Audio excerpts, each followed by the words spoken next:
है पैरामीटर्स। क्या है? पैरामीटर। ये जो शेप हमने बनाई है अभी तक, 3-4 किस्म की शेप हम डिस्कस कर रहे हैं आपसे, जिसको हम इन शेप के पैरामीटर्स क्या होंगे। पैरामीटर्स का मतलब अगर आप यहाँ से चलें, ऐसे जाएं, कुछ फासला तय करेंगे, फिर ऐसे आए, फिर कुछ फासला तय करेंगे, फिर ऐसे आए, फिर कुछ फासला तय करेंगे, वापस ऐसे जाएं, तो ये जो लाइन है पूरी, इसकी टोटल लेंथ क्या है, इसे बोलते हैं पैरामीटर। क्या बोलते हैं? पैरामीटर।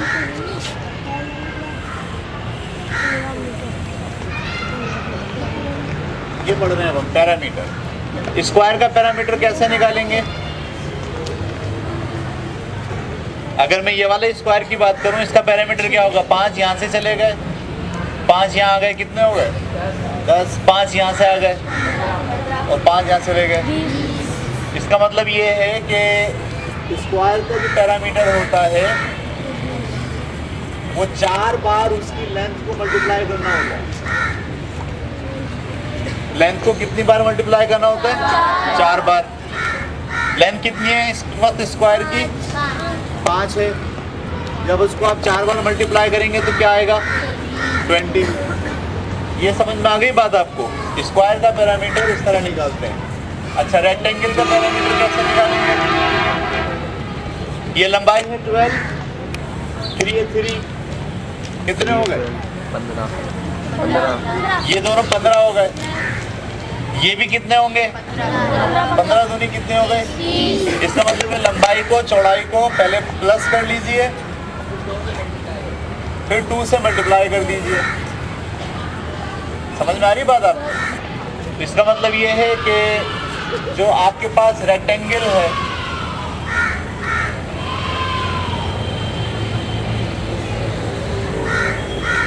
रेक्टेंगल का जो पैरामीटर है वो लंबाई प्लस चौड़ाई को 2 से क्या करना है? मल्टीप्लाई करना है। अब आते हैं राइट एंगल ट्राइंगल का पैरामीटर। इसमें ये कितना है? 5। ये कितना है? ये भी पता चलाना जरूरी है। ये भी पता चलाना जरूरी है। राइट एंगल ट्राइंगल का ये वाला हिस्सा आपको पता होगा, ये वाला हिस्सा पता चलाना जरूरी है। जब ये वाला हिस्सा पता चल जाएगा तो फिर आप इसको और इसको तीनों को क्या करेंगे? ऐड कर लेंगे। समझ में आ गई बात? तो अभी हम इसके पैरामीटर्स पर रुकते हैं थोड़ा, इसलिए कि हमें ये कैसे पता चलाते हैं ये हमें मालूम नहीं है। अभी हम अगला टॉपिक यही पढ़ेंगे कि ये वाली चीज़ कैसे पता चलाई जाती है। इसका पैरामीटर कैसे मालूम करेंगे? ये भी लंबाई ये है, इसकी ये चौड़ाई है। इसका पैरामीटर और उसका पैरामीटर सेम होगा। इसकी लंबाई भी पता है और इसकी क्या पता है आपको?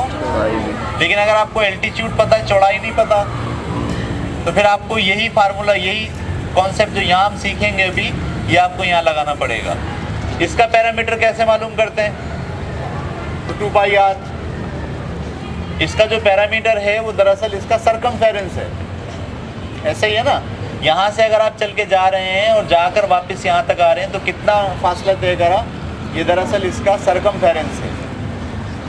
तो स्क्वायर का पैरामीटर, उसकी एक लाइन को 4 से मल्टीप्लाई कर दीजिए। रेक्टेंगल का पैरामीटर, उसकी लंबाई को और चौड़ाई को जमा करके 2 से मल्टीप्लाई कर दीजिए। ऐसा ही है। और ट्राइंगल का पैरामीटर, ये अपने अभी नहीं पढ़ा। रेक्टेंगल पैरेललोग्राम का पैरामीटर ये वैसे ही निकलेगा जैसे रेक्टेंगल का निकलता है। और सर्किल का पैरामीटर 2πr। सर्किल का पैरामीटर दरअसल उसके सरकमफेरेंस के बराबर होता है। समझ में आ रही बात आपको? चलिए जनाब, अब हम ये वाली लाइन है, ये कैसे मालूम करते हैं, इस पे काम करने जा रहे हैं। क्लियर हो गई बात आपको? सारे बच्चों को स्क्वायर रूट निकालना आता है, कम से कम 7 क्लास के बच्चों को भी आता है, 8 को भी आता है और 9, 10 को भी आता है। मेरा ख्याल है 6 वालों को नहीं आता। स्क्वायर रूट निकालना आता है 6 वालों को? 5 वाले भी। और 5th वालों को तो बिल्कुल ही नहीं आता होगा। सही है। तो चलें हम स्क्वायर रूट भी आपको सिखा देते हैं और फिर उसके बाद जो है वो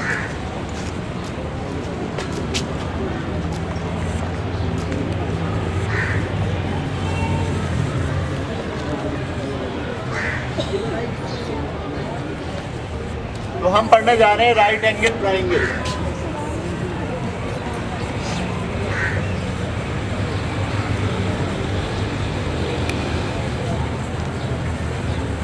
क्या पढ़ने जा रहे हैं? Right angle triangle. ये जो राइट एंगल ट्राइंगल है, इसको राइट एंगल ट्राइंगल क्यों बोल रहे हैं? एक एंगल 90 डिग्री, क्योंकि इसका एक एंगल 90 डिग्री का है।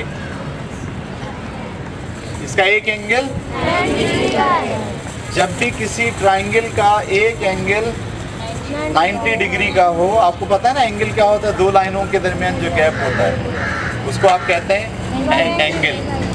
जब भी किसी ट्राइंगल का एक एंगल 90 डिग्री का हो तो उस ट्राइंगल को आप क्या कहते हैं? Right angle triangle. ठीक है। अब राइट एंगल ट्राइंगल को अच्छे तरीके से समझना है।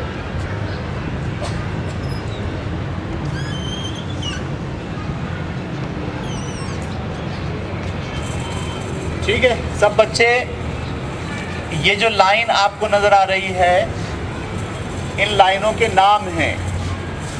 इन लाइनों के नाम आपको याद रखने हैं। ये वाला कौन सा एंगल है? 90 डिग्री। 90 डिग्री के सामने जो लाइन होती है इस लाइन को कहते हैं हाइपोटेन्यूज।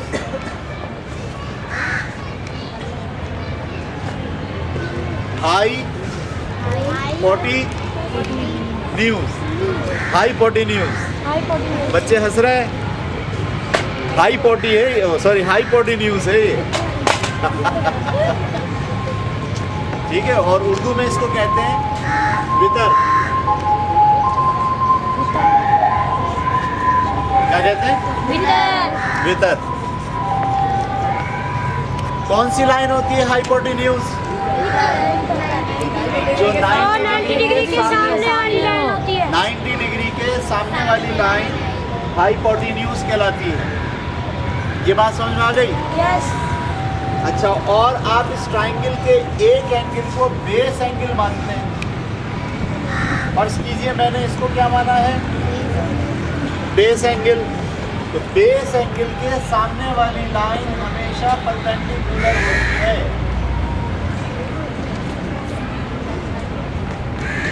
जिसको उर्दू में कहते हैं अमूद।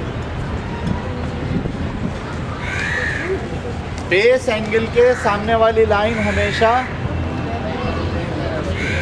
परपेंडिकुलर होती है, जिसको उर्दू में अमूद कहते हैं।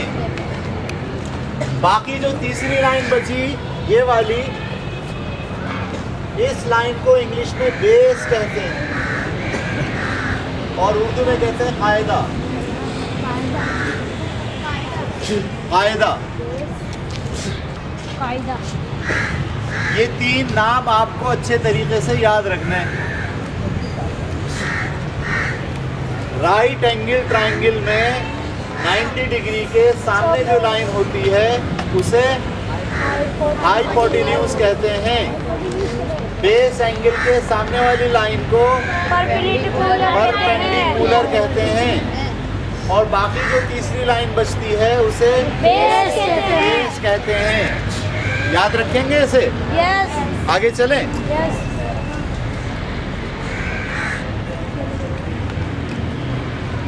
अगर मैं आपके सामने तस्वीर बनाऊं,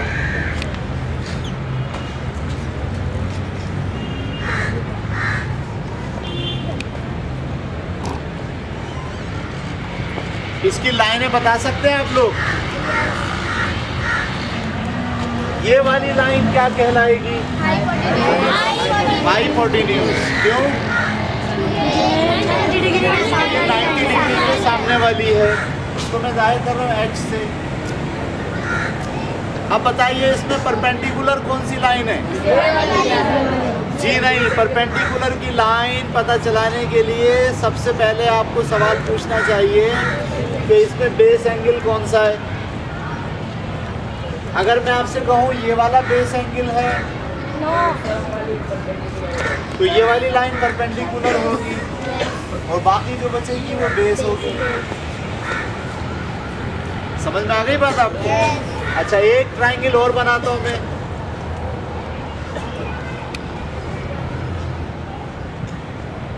इसमें ये राइट एंगल ट्रायंगल है। बताइए इसमें ये वाली लाइन कौन सी है? जी, पहले बेस एंगल पता चलाएं कि बेस एंगल कौन सा है। अच्छा, इसमें हाइपोटेन्यूज कौन सी है? ये वाली। हाइपोटेन्यूज का पता कैसे चल गया? बिल्कुल, हाइपोटेन्यूज का पता तो ऐसे ही चल जाता है बगैर किसी प्रॉब्लम के, इसलिए कि 90 डिग्री के सामने वाला ये क्या है। अब मैं बोलूँ ये वाली लाइन कौन सी है? पहले ये पता चलाइए कि बेस एंगल कहाँ है। मैं बोलूँ ये बेस एंगल है। अब बेस एंगल अगर ये होगा तो ये वाली लाइन कौन सी होगी? और ये वाली लाइन कौन सी होगी? ये वाली लाइन होगी बेस। समझ में आ रही है बात?